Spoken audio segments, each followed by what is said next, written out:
Hello, welcome to this GISP Lunch and Learn. There is no one here except me. I am recording this for the benefit of the individuals that attended my workshop at WGISA 2025. And if you are watching this, you are one of them or you've stumbled on my YouTube channel. So welcome, thank you.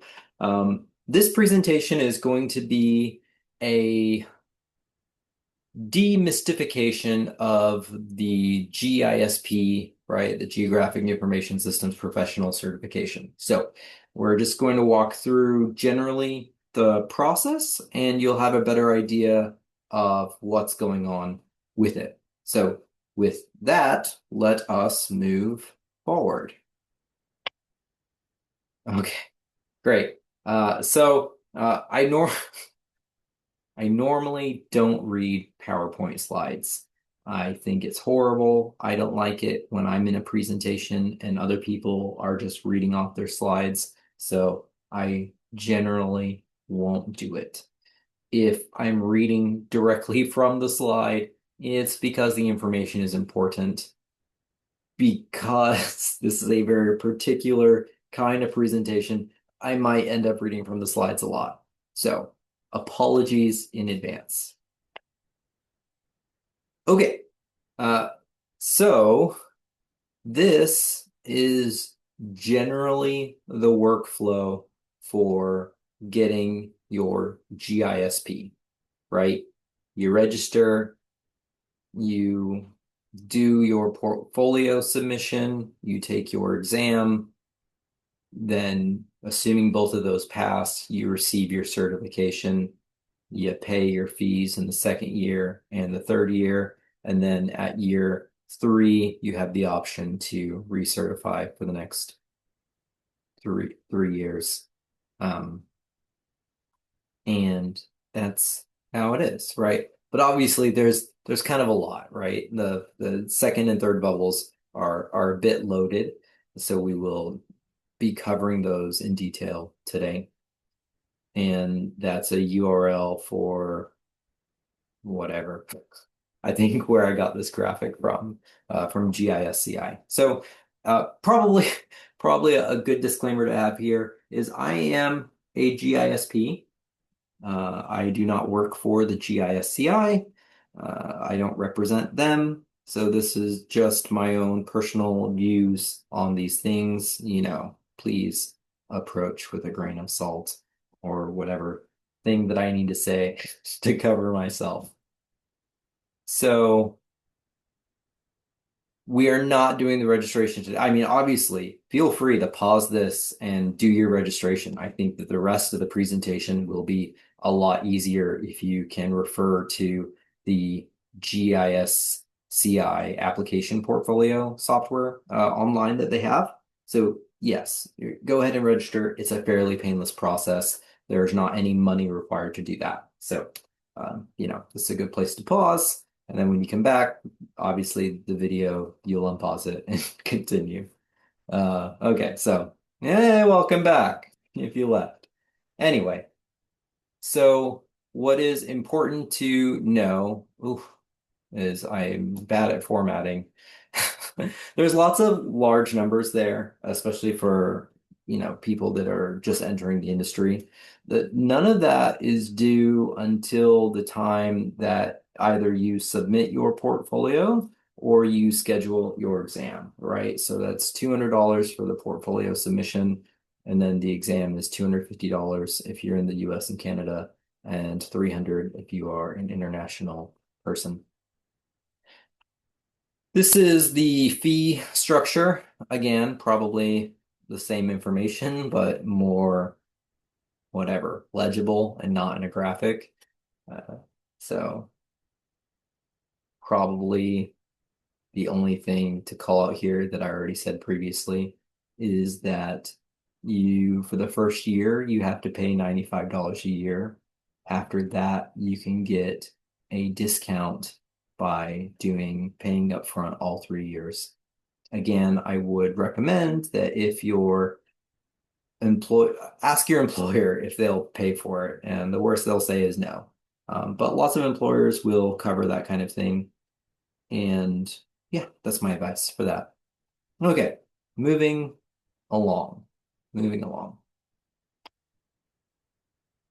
So this is a question that I get asked a lot, and my answer to it is there's lots of ways that you can start getting your certification. The things that I've highlighted are what's most important, right? Is that you need to have 4 years equivalent full-time geospatial experience. And then if you submit your portfolio or you pass the exam, that will start a 6-year countdown clock for which you need to get the other portions, right? So if you portfolio got approved, that means that you already have 4 years of work experience, so you just need to pass the test within 6 years. And if you have passed the test, that means that you need to get 4 years of full-time experience within the next 6 years, and then obviously submit your portfolio and have it approved. So what another way of showing and explaining this is with this fun wall of GIFs. And yeah, hopefully, hopefully this is self-explanatory. But the one note that I have in here is that you cannot successfully submit your portfolio until you have 4 years of experience. That's why the working GIF is first on 2 out of these 3 pathways. Anyway, this is probably the easiest thing to digest. And then we can now move on to the meat of it, which is the portfolio, right? So despite the name, it is not an actual portfolio, meaning you don't have to make maps and submit work items and whatever, right? What they mean by portfolio is basically documentation and records of these 3 areas. So there are minimum points that you have to gain in each section. And after the minimum number of points, you need to have 150 points in total to successfully submit your portfolio. So that is plus 52 points from any category.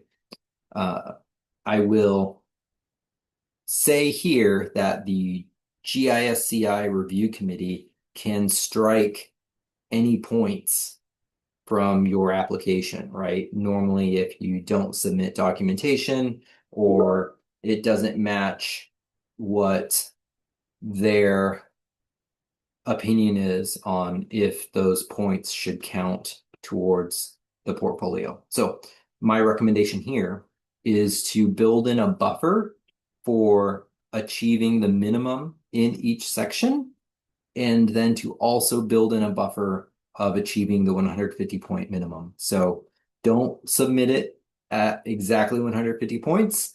Use your best judgment to submit more than that, so that if any of your points are struck, you will still have an appropriate amount of points for a successful portfolio submission, right? And you have to pay for each portfolio submission. So it is in your interest and in your wallet's interest to only submit your portfolio once. So that is what I would recommend. All right, moving along. The educational stuff, I think, probably is very straightforward, but there's still lots of information to cover. So these are the sections, I guess subsections of education that you can receive points in, and we will cover each of those in turn. So first, the credential, right? So this is from an accredited institution, right? So a college or university.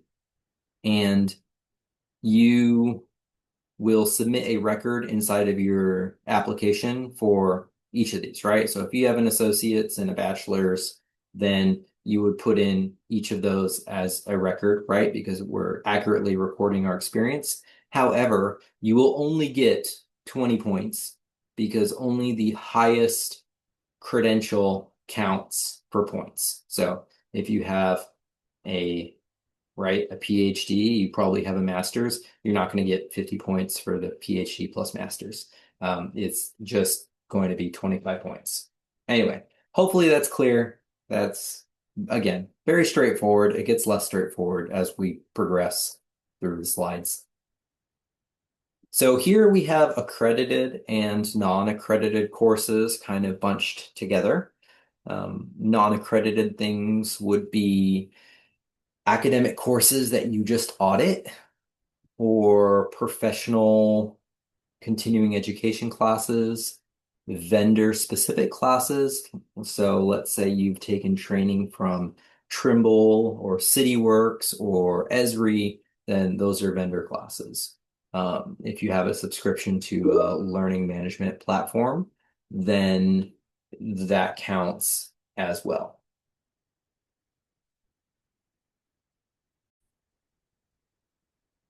Okay, yeah, so learning platform, whatever. Then just a quick discussion on points before we move on to like what those courses need to be. For accredited courses, it's really easy. It's going to be one education point per credit hour, which is very easy, right? And then there are other types of credits.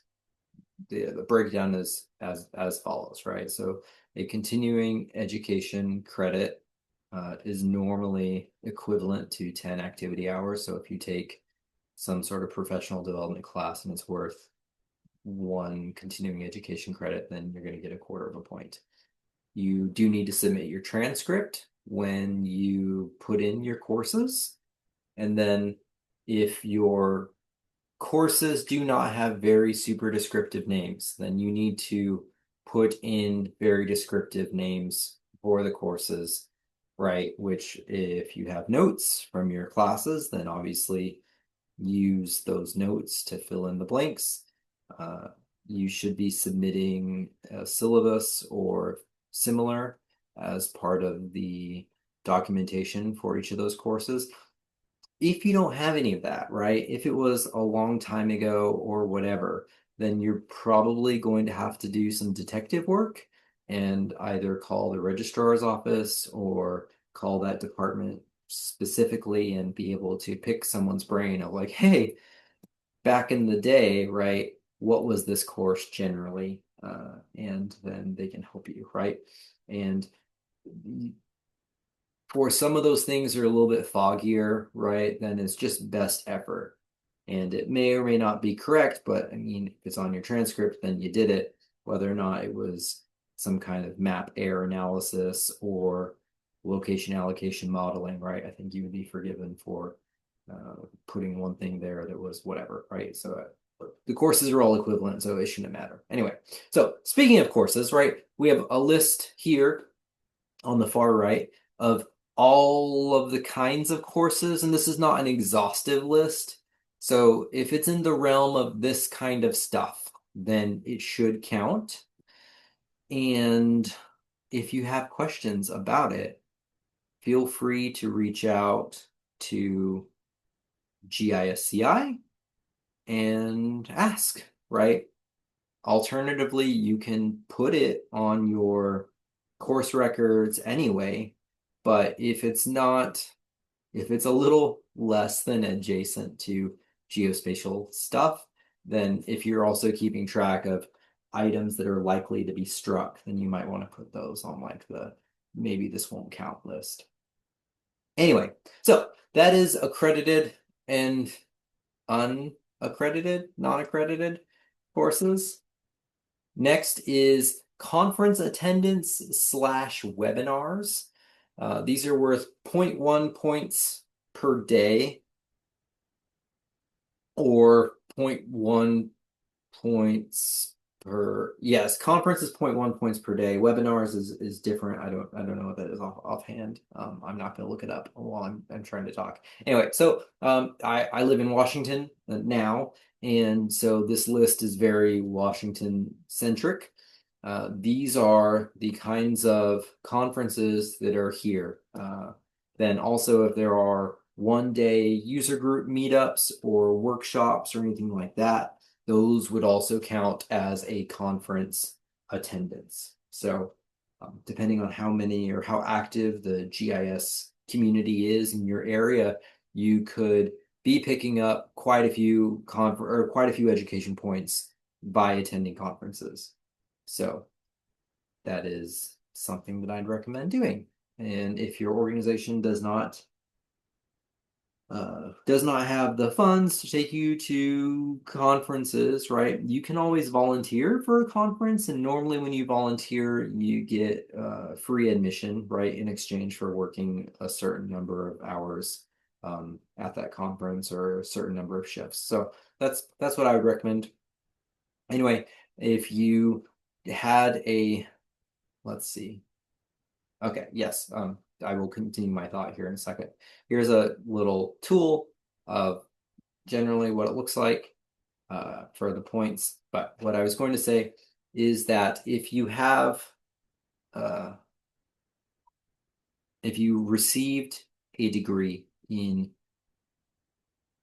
some accredited school, right, and it was something that was GIS adjacent or STEM or something like that, then chances are you are going to totally blow through the educational minimum requirement, right?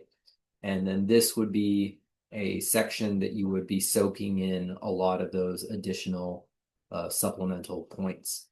If you are a non-traditional practitioner in GIS, right? You came to GIS from like history and political science, like myself, then this section can be a real struggle, right? So being able to get conference attendance points, non-accredited courses becomes very important. Webinars as well. Anyway, moving along to professional experience. Okay, so just so everyone knows, this changed in May. Well, it was announced in June, but it changed in May of 2025. And so the tiers are no longer accurate. We'll still work our way through the tiers, but I will let you know what that is. So there are three tiers now. There is tier 1, which is advanced GIS, and then there is tier 2, which is basic intermediate GIS. I don't know, GIS something. It is worth 20 points, not 15. And then tier 3 is supervisory. So still 10 points. Okay, so inside of your application, you can put a percentage on it. If you have a part-time job, then you would put the appropriate percentage of whatever your part-time is out of a 40-hour week being full-time, or yes, anyway. So we will move along. So keep in mind that tier 3 is no longer tier 3. It's 20 points instead of 10 points. And you have to have 4 years of equivalent full-time experience. So no matter what kind of job you have in GIS, you are going to get full-time equivalent 20 points per year for 4 years. That's 80 points, right? So if you have a regular GIS job, you use GIS in your job, you are going to get 80 points, which is your minimum requirement of your professional experience, plus 20 points that counts towards your supplemental. So just something to be aware of. So previously, tier 3 was like a GIS user, right? And so this is, you're using some kind of GIS application. Maybe you use like Google Earth or something, and you're not doing like traditional desktop GIS. All right, that counts. If you're only using GIS for a portion of your job, then yeah, you would probably do the percentages thing here, and then it would be longer than 4 years, depending on what your usage was. Anyway, so these are the kind of bullet points of what they previously considered tier 3. Tier 3 is now tier 2 and worth 20 points. So this was old tier 2. It was worth 15. It's now worth 20. And these are the traditional tasks of a GIS professional at tier 2, right? So this is going to look more like your classic GIS position, with the geocoding and the managing GIS layers and making maps, that kind of stuff. So again, this whole section used to be confusing, which is why it was a whole section for me inside of this presentation. It is now a lot more clear cut, which is great, just totally great. So I don't need to spend as much time as I normally would have in the previous times that I've given this presentation. So tier one is the same now. It's still 25 points, but this is really talking about your data systems design, programming, that kind of stuff. There's a special carve out for photogrammetrists. So if you're doing these kinds of things on a regular basis, then you have a tier one advanced GIS job, right? If you do these kinds of things sometimes in your regular GIS job, then you would actually have two records, right? Let's say 80% of your work is in here and 20% of your work is in here. Then that's what you'd put. You'd put an advanced GIS job record for 20% and then maybe describe what kind of tasks you do. And then the other 80% would be in here. So let's say you had a big project and you're doing schema design and layer creation and all that kind of cool stuff. That's totally tier one. You work on it for a month. That's whatever 1/12 is of 100%. Anyway, so yes, that's what the breakdown should look like for that. And yeah, so anyway, a lot more simple than it was previously. Then last is the supervisory. So the difference now is that let's say you are a working supervisor and you spend 20% of your time supervising, then you could, or 100% of your time supervising, then you would just have the supervisory tier 3 role on your job. And it would be 100% or whatever, right? But if you're a working supervisor and you're doing work and you're supervising, then you would get this as a supervisory bonus, and you would just do an additional work record. You call it supervisory bonus, and then you make it tier 3. What I will say here is that just because you don't have employees does not mean you do not qualify for the supervisory bonus, right? So if you look at department management responsibilities, right? If you are a one-person shop, you would qualify for the supervisory bonus because you manage your program, you manage your GIS department. If you are a GIS coordinator, right? You're working with other organizations, jurisdictions, doing that kind of stuff. That's a supervisory bonus. So pretty cool. You don't necessarily have to have employees to qualify for the supervisory bonus. Yeah, so there's that. Let's see if I have any other parting words. No, I don't. Other than if you have more than 4 years of experience, then getting all of your supplemental points should be a lot easier now than it was a month ago. So that is the professional experience portion. And finally, we're going to move on to contributions to the profession, which I think really is probably one of the most underrated or glossed over portions of the GISP. And what I mean by that is it is it is hard to get better at GIS without having a community of practitioners, right? Whether that is the GIS Discord, the spatial community Slack, whatever. If there's not a group of people that are doing the things that you're doing, how are you supposed to learn? How are you supposed to get better, right? It's like, well, you could read books or blogs or whatever. But the beauty of it is that by being a GISP and by trying, fulfilling the requirements to become a GISP, is that you are giving back to the community, right? You're that change that we want to see in the world. And your own attempts at self-improvement enrich others. So the same idea of a high tide raises all ships. Um, the more that we contribute to the profession, the more the profession can grow and flourish. That whole idea of cross-pollination. Anyway, this is a long section, so we will do our best to get through it as quickly and straightforwardly as possible. So I have arrows on item E and item H, and that is where I think it is easy, easy in quotes or italics, to get points in, right? And what I mean by that is that anyone can submit to a newsletter or a magazine, journal, whatever, about the work they do. And you don't have to be doing cutting edge work. Everyone in GIS is kind of trying to solve the same set of problems, just applied to different subject matter.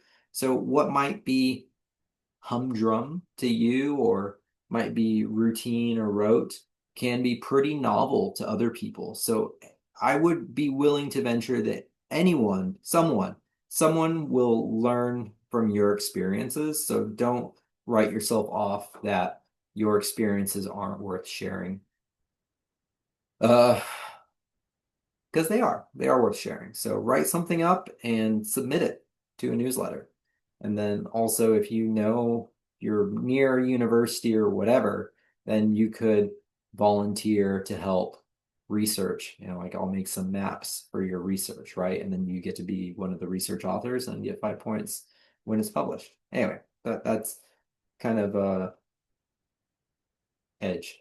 I don't know if it's an edge case, but kind of edgewise. I didn't do it. I talked to my brother about doing it because he's a psychiatrist, like something. He does something with talking to people, and he was doing some research in his graduate degree, and he was talking about the incidence of poverty of children. And I was like, oh my goodness, you can map that out, whatever.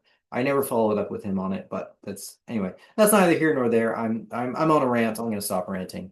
Anyway, GIS professional involvement or professional association involvement. So this would be your uh,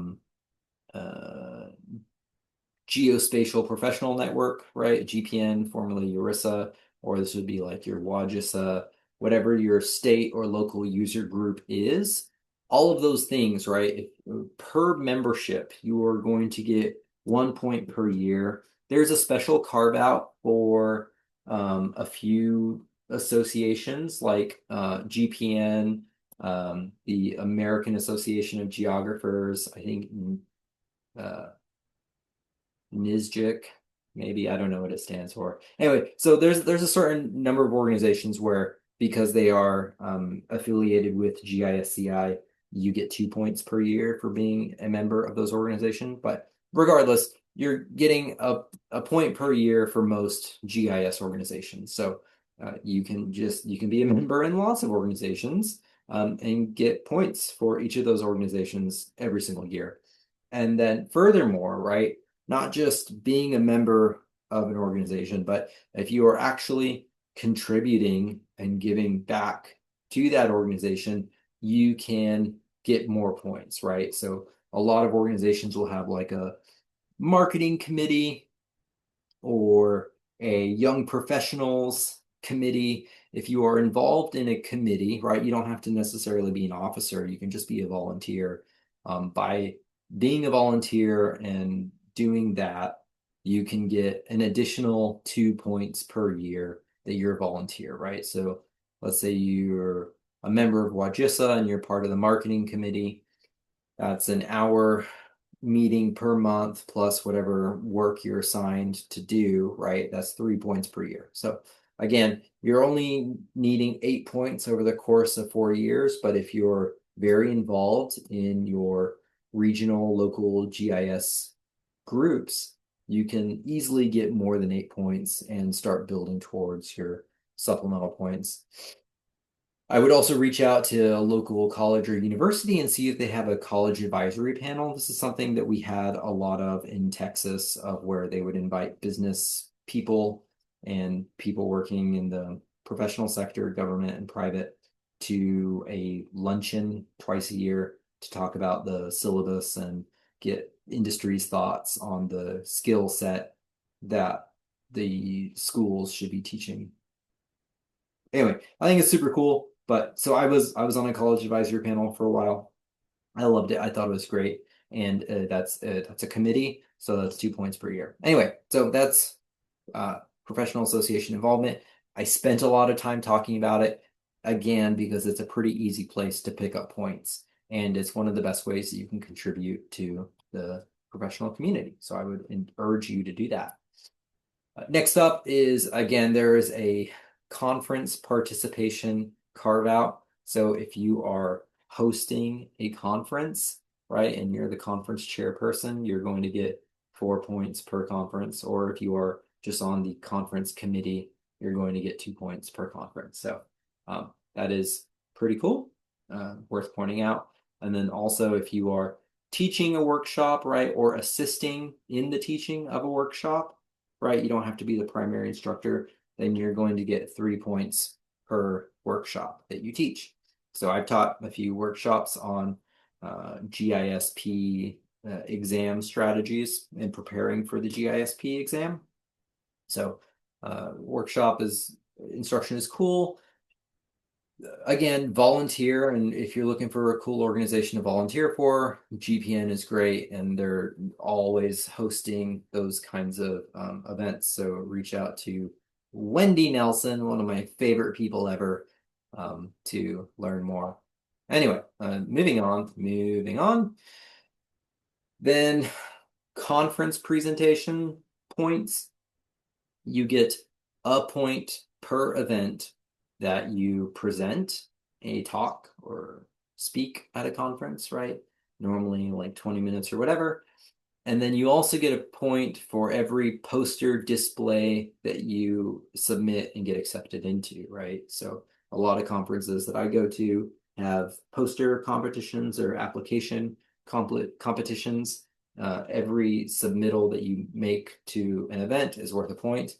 But what's cool, right, is that you can write a presentation, right, and submit it to multiple conferences, right? As long as not all the same people are going to the same conference, it won't be an issue, right?